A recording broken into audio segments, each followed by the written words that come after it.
इस छोटी सी फैक्ट्री में ये नौजवान अफगान मजदूर अपने काम में मसरूफ़ हैं। यहाँ ये पन बिजली के मंसूबों के लिए टर्बाइन्स बना रहे हैं।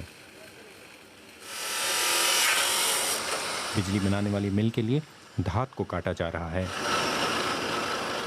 फैक्ट्री के मालिक का कहना है कि दूर दराज पहाड़ी इलाकों में जहाँ कहीं छोटा सा चश्मा भी था, वहाँ उन्होंने पानी पर बिजली पैदा करने वाले टर्बाइन लगाने में मदद की है।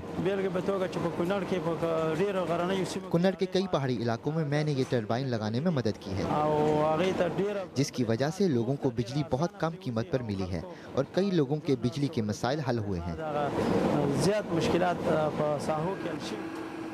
यहाँ सिर्फ टर्बाइन ही नहीं बनाई जाती, बल्कि बिजली के तार भी बनाए जाते हैं।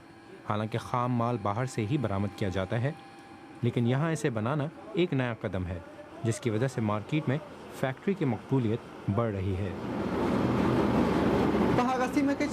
जिस भी इलाके में बिजली पैदा करने की सलाहियत है, वहाँ इस तरह की फैक्ट्रियाँ लोगों में दिलचस्पी पैदा कर रही हैं।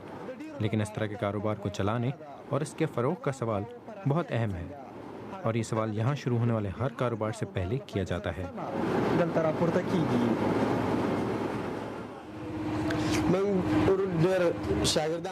यहाँ बहुत से लोगों को तरबियत दी गई है। इस वर्कशॉप से निकलकर हम कुन्नर में ही नहीं बल्कि अफगानिस्तान में कहीं भी काम कर सकते हैं। अफगानिस्तान में अरबों डॉलर की मदद के बावजूद भी इस तरह के कारोबार को शुरू करने या इनके फ़रोग़ के लिए कुछ नहीं किया गया, लेकिन लोग खुद ही इस समत इक़दामात कर रहे हैं।